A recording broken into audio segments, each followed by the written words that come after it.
So, Chris, you're an advisor to many startups and help them grow. How can Arab startups enter the global market? Given the ambition of scalability, knowing that there's many challenges facing Arab entrepreneurs like regulations, monetization, and so on.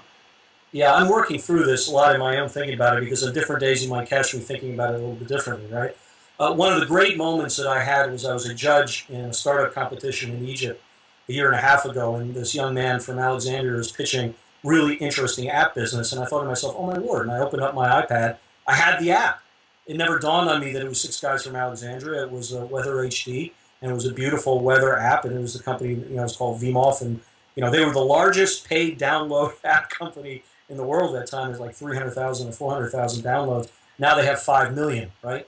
And so they became global almost, I don't want to say by accident, but just by the nature of the internet. And so I think that what's going to happen is that there'll be a word of mouth effect, particularly in the consumer space, where it's not going to matter where it comes from. It's just going to matter, is it really good and does it catch on?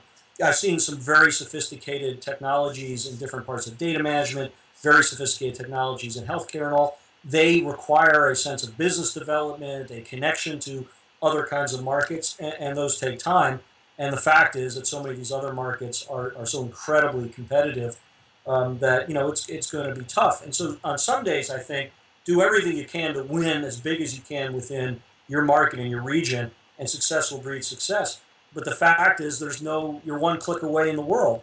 And so I just think it takes some flexibility. It's understanding your market. It's not trying to get unfocused. I know young people who've moved to Silicon Valley from the Middle East, not planning to stay there forever, but they just want to hold a toehold. Sometimes that's worked.